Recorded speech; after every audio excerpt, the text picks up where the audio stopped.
going through the Psalms this morning, and the psalmist asks a question. Why should I fear? Psalm 49, verse 1. He says, this is a pretty important question. He says, hear this, all people. It's for everybody. Give ear, all you inhabitants of the earth, both low and high, both rich and poor together. He says, my mouth shall speak of wisdom, and the meditation of my heart shall give understanding. The psalmist had my attention. I wanted to see, how does he answer this question? Why should I fear when evil days come? We don't know what evil days he was facing specifically. We know that David went through a lot of evil days and trouble. And I think this is the main question Jesus deals with in his people. In the Gospels, the disciples, Jesus asked them, why are you afraid in the storm? Or when they hadn't brought bread with them. Jesus didn't want them to be anxious or worry or take lots of thoughts and cares. He said, all the people of the world concern themselves with what are they going to eat, what are they going to drink, where are they going to live, what are we going to wear. All the fear and anxiety.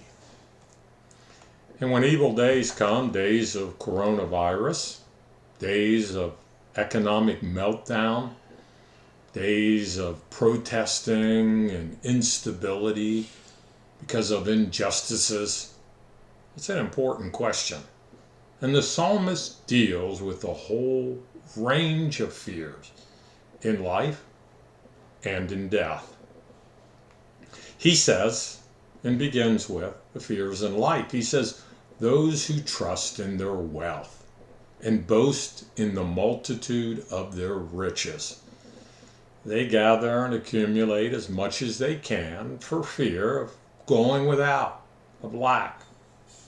But he says in verse 7, no one can redeem the life of another or give to God a ransom for them. The ransom of life is costly. No payment is ever enough so that they should live forever and not see decay. The psalmist quickly gets to the point in life that there's death. And with all their wealth, rich men die, can't add a moment to their life or the life of those they love. Verse 10 says, for he sees, it's obvious, the wise die, likewise the fool and senseless person perish and leave their wealth to others. The psalmist then introduces the but God. The but gods of the Bible. This is a big one. But God will redeem my soul, my breath, from the power of the grave. For he shall receive me, Shelah. That's worth pondering. Yes, in life and death. In life, do not be afraid, he comes back to in verse 16, when one becomes rich, when the glory of his house increases. For when he dies, he shall carry nothing away. His glory shall not descend after him. So here's the first big point on why should I fear. First of all, when it comes to this life and fears that would cause us to try to accumulate and hoard and increase and take care of ourselves, his first point is hey, it's not all here and now. The unbeliever lives as though it's all here and now. He takes no thought for the hereafter. And yet, it's obvious. In a few days, he's going to die. Life's short. He might build bigger barns to increase his goods, but he's going to die. And without that understanding, he's like a brute beast, the psalmist says here. It's not all here and now. And the hereafter, unlike the temporary here and now, is endless. It's worth taking thought for. It's like the rich man who trusted in his riches, Jesus said. Hard to enter the kingdom of heaven. Live in a life of faith and trust in God. Stories told of a rich man who died, and according to his riches, he was buried in his Cadillac. It was all polished, and there he sat in the driver's seat in a satin suit, his hands pried to the steering wheel. And as the crowd of onlookers watched, the Cadillac lowered into a huge grave hole, in a beautiful setting in a park gravesite. One of the onlookers cried out, "Boy, that's living." No, that's not living. And this, the psalmist says, is the fate of those who trust in themselves. His glory shall not descend after him. And the point for the believer is, if we trust God to redeem our life from the power of the grave, to rescue us from the pit and decay, if we're trusting him in death, should be a small matter to trust him in life. God's going to take care of me forever and ever. I can trust him today to take care of me. Yes, the NIV says, "Why should I fear when evil days come, when the iniquity of my heels surrounds me?" I found that interesting. He's talking about iniquity and fear and evil days. The NIV says, "Why should I fear when evil days come, when wicked deceivers surround me?" Is he talking about his sin or the sin of others, his iniquity, or deceivers becoming more deceptive in the last days, a perilous time of evil? Well, whether it's his sin or the sin of others, Christ has atoned for my sin. He has redeemed me from my sin.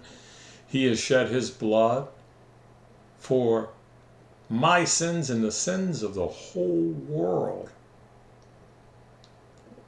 So, his sacrificial love keeps me from fear, because he's given me everlasting life. I've already passed from death to life. Some time ago, I read a story that illustrated sacrificial love. It was told of a story in Russia of a nobleman in the 1850s. He was traveling home to St. Petersburg in his bobsled with his faithful servant. They had traveled over the barren wasteland for many miles, and they were about 20 miles from home when they saw the dreaded sight. It was at a distance, but it was clearly a pack of wolves that had picked up their scent and was pursuing them. And before long, they had gained on them. And though they shouted at their dogs, who strained their muscles to go faster as they lashed their dogs to increase their speed, it was hopeless, and there seemed to be no escape, as the wolves now closed within 100 yards of them, then 50, and now they could see their red eyes like coals of fire from hell, and their yellow fanged teeth, and they heard the growling in their throats. Suddenly, the servant threw himself backwards from the bobsled, and the wolves stopped and began to tear the servant to pieces, and his master escaped home to his city and town, to his house. But think and consider this. The truth of the gospel is the nobleman threw himself from the sled to save his servant. Yes, Christ loved us and gave himself for us. Wow. And if he did that which is most costly and beyond price, shed his precious blood, how will he not take care of us day in and day out? So why should I fear? In evil day, even when iniquity and sin abound, and I'm aware of my own sin and my own iniquity, I can trust Christ and the redemption he provided. Yes, in Psalm 49, that question, why should I fear, caused me to say, the Bible has some really good questions. And I would do well to spend time looking at the questions in the Bible. Who asked them? And how are they answered? God willing, I hope in the days to come to spend time doing a series, Questions in the Bible. I hope you have a great week and that your week is fearless, that God takes away from you all dread and anxiety, for here in his love, not that we love God, but that he loved us and sent Jesus to be a propitiation for our sin, and wants to make us perfect in love, because love will cast out all the fear, that fear that has torment, that fear that shows that we're not made perfect in love. Oh, I long to be complete in his love, to trust in his love wholly. I was thinking of that great song, In Christ Alone. Yes, no guilt in life, no fear in death. This is the power of Christ in me. From life's first cry to final breath, Jesus commands my destiny. No power of hell, no scheme of man can pluck me from his hand, till he returns or calls me home. Here in the power of Christ I stand. May you stand all week long in that power.